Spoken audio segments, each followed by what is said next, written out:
Let's return now to our top story as thousands of people living in high-rise buildings with unsafe cladding have been promised by the government that they won't have to pay to remove it. The Housing Secretary announced that he's more than trebling the funds that will go towards bills faced by leaseholders who've been unable to sell, remortgage or insure their homes. But what does the opposition think? The Shadow Housing Secretary, Thangam Debbonaire, joins me now. Hello to you, Thangam Debbonaire. £5 billion in total. It's a huge sum of money. Well, actually, only 3.5 billion of that is new. And unfortunately, 3.5 years on from Grenfell, this just feels like another very piecemeal solution, hasn't dealt with the problems. And unfortunately, this is because this comes on a 3-year record of failure from this government. They still don't know how many unsafe buildings there are. They still aren't taking into account the other fire risks. It isn't just about cladding. And even the funding that was promised last year, £9 out of 10 hasn't actually got out the door to those who need it. So unfortunately, this government has promised leaseholders 17 times that they wouldn't have to pay. And they've rode back on that promise today. Leaseholders will have been watching and they have been bitterly disappointed. And there's also in this plan today, there's no deadline. There's no word of when homes are going to be saved. I asked the Secretary of State specific questions.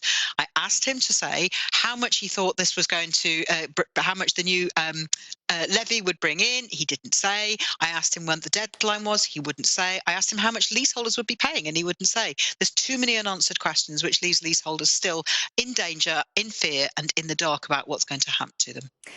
The Housing Secretary described this as fair and generous to leaseholders.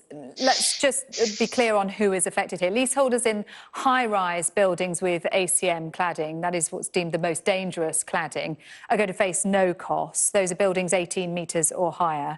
Here we are, Thangam Debbonaire. Sorry, we just lost you momentarily. But those who are in buildings below 18 metres will get loans. Yes, and the government promised that leaseholders wouldn't have to pay. A loan is a loan.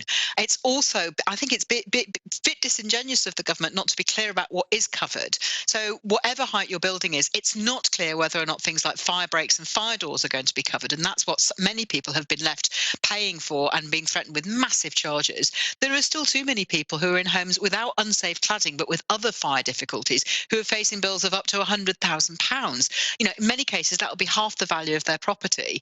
And unfortunately, there have been fires in buildings under 18 metres. Just last year, there was one in Crewe, in a care home, where 150 older and vulnerable people were left homeless. So just having this 18 metres just doesn't cut it.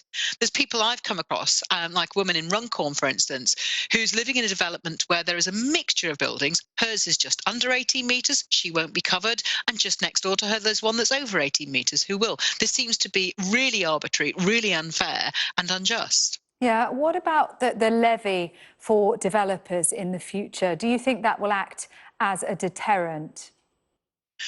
Well, I'm hoping that this is the government serious about making sure that those who bear responsibility for the crisis do bear the cost, because the taxpayer also isn't responsible. And I think that's a very important point, that neither the leaseholder nor the taxpayer should be left with that burden. So I'm glad that the government has taken heed of what Labour said to them over the last few weeks, and also campaigners as well, who've been doing a brilliant job, having to deal with their own heartache and still campaigning. But the devil is unfortunately in the detail. I think they needed to explain this afternoon what legal action they will be taking against anyone who's responsible for knowingly putting dangerous cladding on buildings.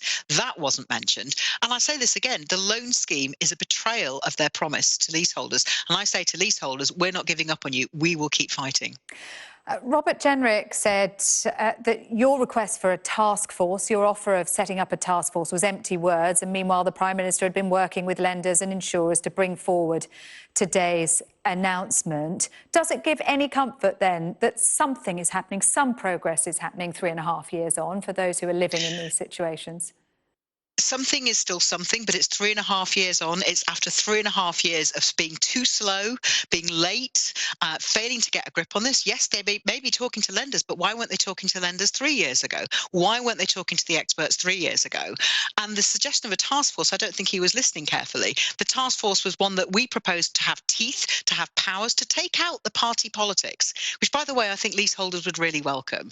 Take the party politics out, but create a task force that's actually got teeth, powers to to enforce building remedy, powers to get the funding out the door as quickly as possible, powers to make sure that that money goes according to risk. At the moment, we risk the situation that we've got with the previous fund, which will be first come, first served, rather than those that are the riskiest. There are other models that the government could have been looking at. I've also been talking to the finance industry and the insurance industry, and I'm afraid to say I think this is too little too late for many, many people, including some who have already gone bankrupt and lost their homes because of this crisis. It's absolutely heartbreaking.